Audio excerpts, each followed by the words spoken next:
Hi guys, welcome back to another World of Warships tutorial. This is number 8 and we're going to be looking at commander skills. So, we've got the old furry taco here. Not a bad boat. Not a bad boat at all. Have a look here, you see it's pretty much fully upgraded. It's got one more hole to go and then I can start working on the Aoba. But this is the chap we're going to be looking at. This chap here. Now you see here he's got +6. Now I've just detrained him.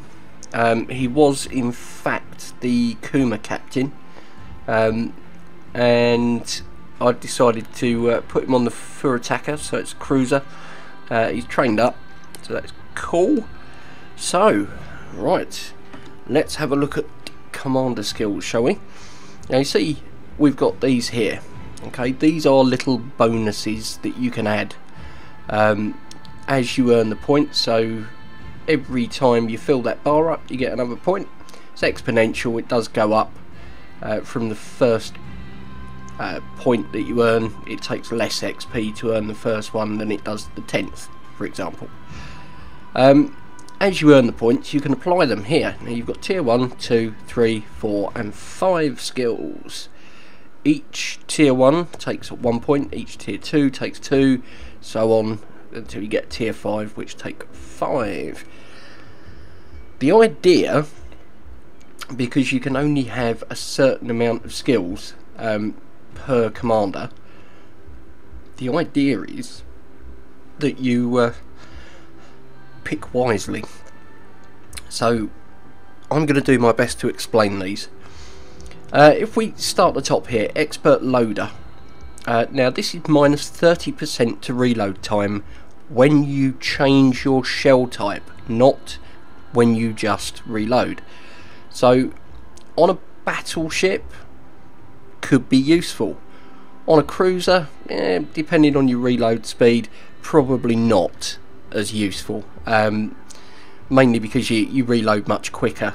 On a cruiser it takes you like 30 seconds on a battleship, and taking 30% off of that 30 seconds, that's nice. Secondary armament, basic firing training. Okay, this improves the performance of small caliber armament, so up to 155mm. If we just have a quick look at the Furataka, artillery, you see 203. Okay, so not useful on anything with over 155mm gun. Could be quite good on, say, a destroyer who have, I don't know, 140mm guns. So that makes you reload a bit quicker, which is good, and it makes your AA a bit more efficient. So if you've got a crap ton of anti-aircraft guns, yeah, might be worth doing. Ship survivability. Okay, this I find quite useful. It's just accelerates the repair time basically.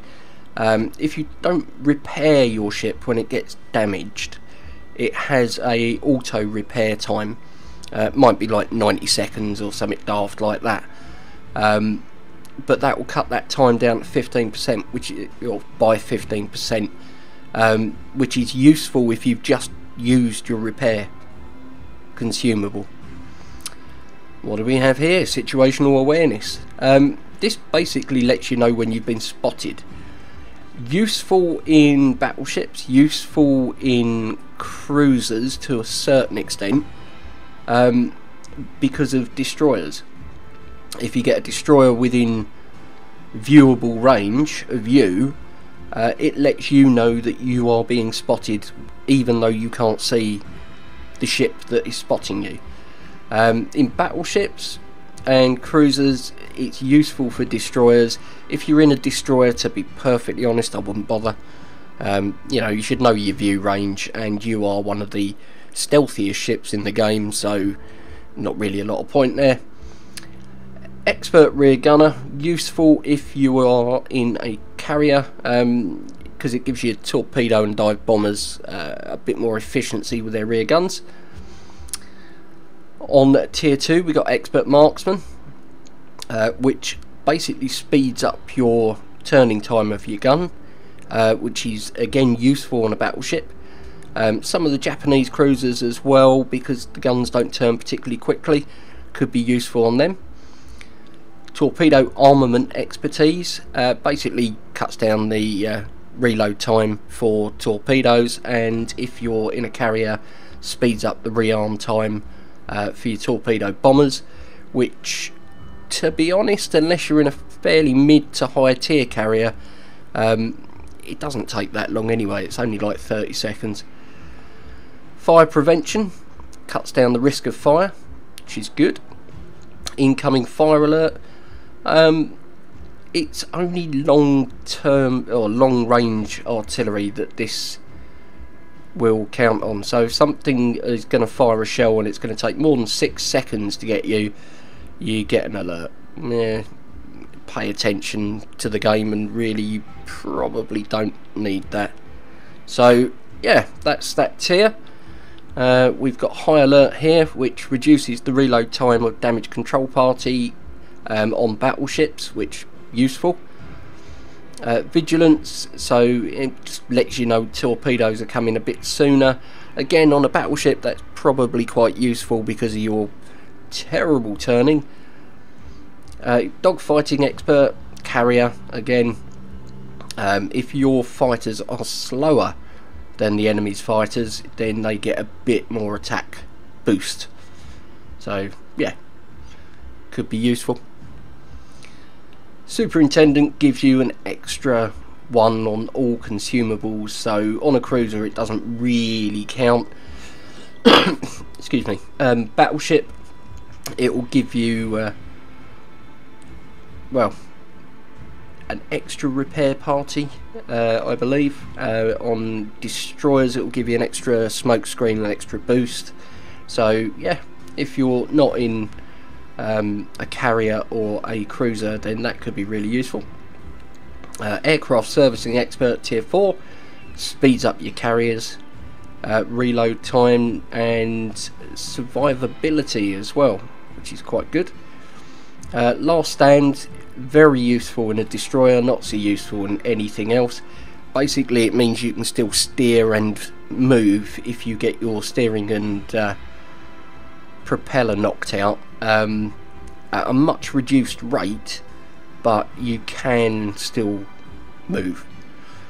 Advanced firing training gives you 20% extra on your guns if you're up to 155mm, and 20% extra to your anti-aircraft range. It does count on your secondaries. So if your secondaries are less than 155mm, you will get that boost, but it's something for destroyers really. Demolition expert just gives you extra chance to set fire when you use high explosive or dive bombers. Then we're on to tier 5, last chance, increases the reload speed when you have less than 20% health. Again, I would say probably a destroyer thing, maybe a battleship thing, but it's not a cruiser thing. Preventive maintenance just reduces the risk of incapacitation to modules by 34%, which is quite a big number. So that again, if you're a destroyer, very useful. Battleship, maybe think about it, because you can get your turrets knocked out permanently, and if they're a turret and they get knocked out, then they're out for the rest of the game. If it's just a deck mounted gun, then you can repair them, so maybe not quite as useful in cruisers, especially low tier ones. As you get up the tier, that could be quite useful in pretty much everything except aircraft carriers. Concealment expert gives you less detectability, so it cuts down the range at which you could be seen, which is very useful, especially if you're in a destroyer. I mean, that makes you almost invisible you could cut down by 10%. Well, let's take the Minakaze at 6.2 kilometers. If you cut that down by, well, 0.62, that's going to take you well, around 5.5 if you get the captain skill and the camouflage as well, possibly even less. So it makes you really hard to spot. Air supremacy gives you an extra plane in each of your squadrons, which is massively useful in an aircraft carrier. And then we have jack of all trades, which gives you less reload time for all your consumables. So that explains what they are and what they do. I'm in the cruiser, the Fur Attacker. Now what am I going to pick? I am going to pick basics of survivability, I'm going to pick fire prevention, and then I'm going to look either at I don't know, I could get high alert, but it doesn't really work on the cruisers. I could get vigilance, which could be useful. Dogfighting expert, I haven't got any planes, and superintendent, I don't have any consumables mounted on the ship, so I'm going to get vigilance. So there we go, that's 6 points there. So I need to earn 4 points to get this one here, which is going to take a little while, obviously, and then 5 points for that one, so 9 in total to get down here onto this 5th tier. So what does that do to the ship? Well, it gives you slightly better repair time, it gives you slightly less chance of fire, and you can pick up torpedoes at a further distance. It should make this a better ship to drive. When you start looking at your modules as well, with this one we've got a main battery modification 2, which will reduce the main battery loading time and speed up the traverse of the battery, which is good. With this one you could get anti-aircraft, but really the anti-aircraft on this is pretty pants. Main battery mod 1, which reduces the risk of the batteries becoming incapacitated, and torpedo tube mod 1, which reduces the repair time and the incapacitation chance. With these you get, again, damage control system mod. You could put that on. I've got one of them in depot, so do you know what, I'm going to stick that on there. Propulsion and steering gear mod basically just lessens the chance of stuff going horribly wrong. Main battery mod 1, again, I've got one of them in depot, so do you know what, I'm going to mount that, because it's not going to cost me anything. These are quite expensive if you look at them. You know, 250,000 credits there for this tier. So this just makes the ship a little bit better. You know, a little bit better. We're talking like 3%, 5% here and there, which isn't that much in the scheme of things, but if you can lessen the chance of somebody setting you on fire, why not, eh? Why wouldn't you? So there you go, that explains the captain skills. It also explains the upgrades here. Let's have a quick look at camouflage, which is under the exterior tab. You can reduce ship detectability by 3%, which, useful in a destroyer. And this one decreases firing accuracy of the enemy by 4%. They look quite funky if you put them on there. 8,000 credit and 12,000 credits. You put them on and they get used up in a game. So if you leave it on auto resupply, which you can do, you can put auto resupply enabled on there. That will put it on every game, but it will cost you 8,000 credits every game, or 12,000 depending on which one you pick. So there we go, modifications. I hope that has been useful to you. Don't forget, if you are new here, check out the other tutorial videos that I've done if you're new to the game. you might find them useful, might help you along.